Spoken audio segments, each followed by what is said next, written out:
যতগুলো আসামি আছে আমরা কঠোরতম শাস্তি এনশিওর করব। ওদেরকে আমরা বলেছি, ওদেরকে জানিয়েছি। ওদের পার্সোনাল সেফটি এন্ড সিকিউরিটির ব্যাপারে আমি নিজে ওনাকে বলেছি কি কোনো পার্সোনাল গার্ড ওনাকে লাগবে, উনি হয়তো কোনো কারণে নেননি। তারপরে ভিকটিম গার্লের সব সময় আমরা একটা লেডি অফিসার এবং গার্ড, পার্সোনাল গার্ড ওখানে হসপিটালে দিয়ে রেখেছি। এবং আমরা আবার আপনাদের মাধ্যমে এটা ওদেরকে জানাতে চাই, আমরা সবসময় ওদের পাশে আছি। ওদের যা যা যা চাইবে, উনি যে চাইবেন, ওনারা চাইবেন, সেটা আমরা করব এবং আমরা ওদের পাশে ছিলাম, আছি এবং থাকবো। আপনারা সবাই জানেন এখানে একটা প্রাইভেট মেডিকেল কলেজের ক্যাম্পাসের বাইরে দুদিন আগে একটা ধর্ষণের ঘটনা হয়েছে। ঘটনার খবর পাওয়ার সঙ্গে সঙ্গে আমরা এফআইআরটা রেজিস্টার করি এবং ইনভেস্টিগেশন স্টার্ট করি। প্রথম দিনেই আমরা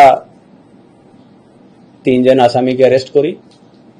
এখন অবধি আমরা 5 জন যারা ছিল অ্যাকিউজড পারসন, যারা প্লেস অফ অ্যাকুরেন্সের যাদের প্রেজেন্স পাওয়া গেছে, আমরা অ্যারেস্ট করে নিয়েছি এবং ইনভেস্টিগেশন রাইট আর্নেস্টে চলছে, সঠিকভাবে আমাদের তদন্ত চলছে। আমরা এই ঘটনায় খুবই মর্মাহত, দুঃখিত এবং যে নির্যাতিতার পরিবার আছে তাদের পাশে আমরা সবসময় আছি, আমরা ছিলাম এবং থাকব। তারা হয়তো শোকের মধ্যে আছে, আমরা ওদের মানসিক অবস্থা বুঝি, কিন্তু আমি নিজে প্রথম দিনে যখনই ওনার ফ্যামিলি আসে আমি ওনার বাবার সঙ্গে দেখা করি, আমি নিজে পার্সোনালি ওনার সঙ্গে কথা বলি। তারপরে আমার সব সিনিয়র অফিসার, আমার ডিসিপি, এসিপি এবং যে লোকাল থানার ওসি আছেন, সবার নম্বর ওনাকে দেওয়া হয়েছে। কালকে ডিসিপি আমার নিজে ওনার সঙ্গে কথা বললেন, ওনার বাবার সঙ্গে, এবং ওদেরকে সব ধরনের প্রতিশ্রুতি আমরা দিয়েছি। যতগুলো আসামি আছে আমরা কঠোরতম শাস্তি এনশিওর করব, ওদেরকে আমরা বলেছি, ওদেরকে জানিয়েছি। ওদের পার্সোনাল সেফটি এন্ড সিকিউরিটির ব্যাপারে আমি নিজে ওনাকে বলেছি কি কোনো পার্সোনাল গার্ড ওনাকে লাগবে, উনি হয়তো কোনো কারণে নেননি।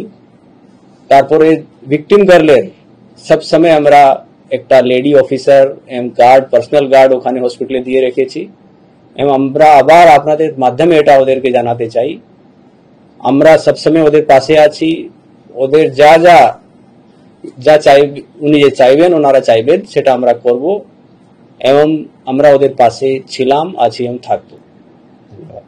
স্যার, সেকেন্ড ইয়ারের স্টুডেন্ট যাকে প্রথম দিন থেকে আমি একটা জিনিস বলি আপনাকে, ইনভেস্টিগেশনের ব্যাপারে আমরা কালকে ডিটেল ব্রিফিং করব।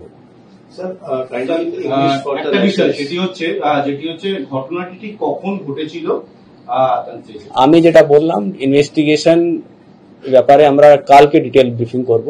এখনো তদন্তের স্বার্থে আমরা আর কিছু বলবো না ইনভেস্টিগেশন নিয়ে। আমরা কালকে পুলিশ টহল থাকে, পুলিশের যে মোবাইল গাড়ি থাকে সেটা ডেফিনেটলি হয়তো সবসময় একটা জায়গাতে থাকতে পারে না মোবাইল গাড়ি, কিন্তু বিভিন্ন এরিয়াতে যে মোবাইল গাড়ি থাকে সেটা রাউন্ড দেয় এবং হসপিটাল এরিয়াতেও থাকে।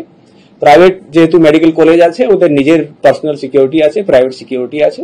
পুলিশের মোবাইল, আমি যেটা বললাম, মোবাইলের আমাদের কাজই এটা আছে কি বিভিন্ন যে রাস্তা আছে ওখানে টহল দেওয়া, মোবাইল গাড়ি টহল দেয়। দেখুন, আপনারাও পরশু দিন যখন প্রথম আমি আসলাম দুর্গাপুরে, আপনার মিডিয়ারা বন্ধুরাও ছিলেন, তখন আমার সঙ্গে ওনার বাবা দেখা করে বেরিয়েছিলেন, 1 ঘন্টা আমার সঙ্গে ছিলেন, আপনারাও তখন ছিলেন।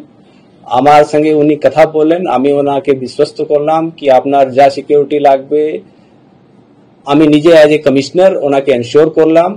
ওনার ফ্যামিলির সিকিউরিটি, পার্সোনাল সিকিউরিটি এবং মেয়ের তো ডেফিনেটলি আমরা দিয়ে রেখেছি, কিন্তু উনি পার্সোনাল সিকিউরিটি নেননি। উনি নিজেই বললেন না আমাকে লাগবে না, আমি এখানে আমার রিলেটিভের বাড়িতে আছি। তারপরেও কালকে ডিসিপি সাহেব আমাদের এখানে উনি ডাকলেন, আবার ওনার সঙ্গে কথা বললেন, আবার ওনাকে জিজ্ঞাসা করলেন কি আপনার কোন অসুবিধা আছে ইনভেস্টিগেশন মধ্যে। ইনভেস্টিগেশনের প্রত্যেক ডিটেলটা আমরা ওনাকে জানিয়েছি।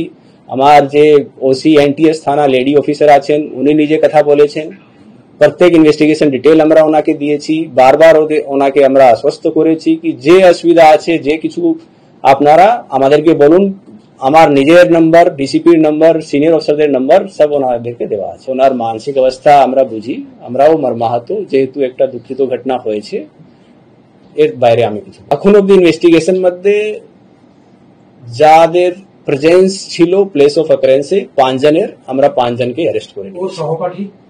সহপাঠী তো উনি নিজেই বলছেন, যে ভিকটিম গার্ল আছেন উনি বলছেন কি সহপাঠী উনি 2 জন গিয়েছিলেন, এবং তার ছাড়া যে 5 জন ছিল ওই 5 জনকে আমরা অ্যারেস্ট করে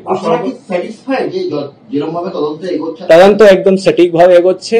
আমরা ফুলি স্যাটিসফাইড আছি এবং আমরা আশ্বস্ত করছি ফ্যামিলিকে, ওনার প্যারেন্টসকে কি যারা দোষী আছে তাদের কঠোরতম শাস্তি আমরা এনশিওর করব।